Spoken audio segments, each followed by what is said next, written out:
ನಾನಿಲ್ಲಿ ಬೊನಿಟೊ ಮೀನನ್ನು ಕ್ಲೀನ್ ಮಾಡ್ತಾ ಇದ್ದೇನೆ. ಕತ್ತಿಯಲ್ಲಿ ಹೇಗೆ ಕ್ಲೀನ್ ಮಾಡ್ತೇನೆ ಅಂತ ಹೇಳಿ ತೋರಿಸ್ತಾ ಇದ್ದೇನೆ.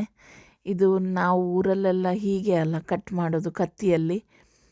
ಈಗ ತೋರಾಗಿ ಕಟ್ ಮಾಡಲಿಕ್ಕೆ ಸ್ವಲ್ಪ ಕಷ್ಟ ಆಗ್ತದೆ ಕೂತ್ಕೊಳ್ಳಿಕ್ಕೆ, ಬಟ್ ದೊಡ್ಡ ಚೇರ್ ಇಟ್ಟದ್ರಿಂದ ಪರವಾಗಿಲ್ಲ, ಮಾಡಲಿಕ್ಕೆ ಈಸಿ ಆಯಿತು. ಬಟ್ ಮುಂಚಿನಾಗಿ ಕೆಳಗೆ ಸ್ಟೂಲಿಟ್ಟು ಕುತ್ಕೊಂಡು ಮಾಡುವಷ್ಟೆಲ್ಲ ಆಗೋದಿಲ್ಲ. ಅದಕ್ಕೆ ಯೂಶ್ವಲಿ ಸಿಸರ್ಸಲ್ಲಿ ಮಾಡ್ತೇನೆ, ನೈಫ್ ಮತ್ತು ಸಿಸರ್ಸಲ್ಲಿ. ಬಟ್ ಕತ್ತಿ ತುಂಬ ಒಳ್ಳೆಯದೆ, ಹಾಗಾಗಿ ಒಂದು ತಂದಿದ್ದೇನೆ ನಾನು ಸ್ಟಾರ್ಟಲ್ಲಿ ಬಂದಾಗ.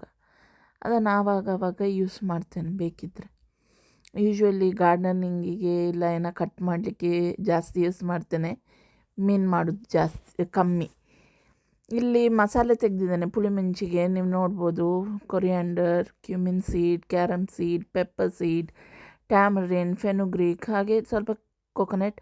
ಇಲ್ಲಿ ಹಾಫ್ ಸ್ಲೈಸ್ಡ್ ಆನಿಯನ್ ಫ್ರೈ ಮಾಡಲಿಕ್ಕೆ, ಮತ್ತು ಜಿಂಜರ್, ಗಾರ್ಲಿಕ್ ಮತ್ತು ಚಿಲ್ಲಿ ತಗೊಂಡಿದ್ದೇನೆ ಫ್ರೈಗೆ.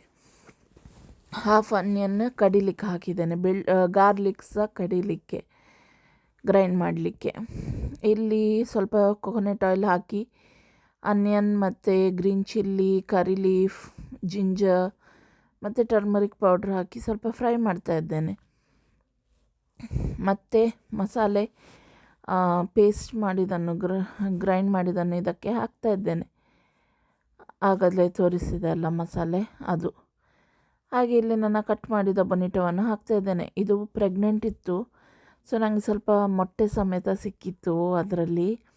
ಖುಷಿ ಆಯಿತು. ಇವನ್ ಯೆಲ್ಲೋ ಮ್ಯಾಕ್ರೋಲಲ್ಲಿ ಸ್ವಲ್ಪ ಮೊಟ್ಟೆ ಇತ್ತು, ಎಲ್ಲವನ್ನು ಒಂದಕ್ಕೆ ಹಾಕುವ ಅಂತ ಹೇಳಿ ಇದರಲ್ಲೇ ಹಾಕಿಬಿಟ್ಟೆ.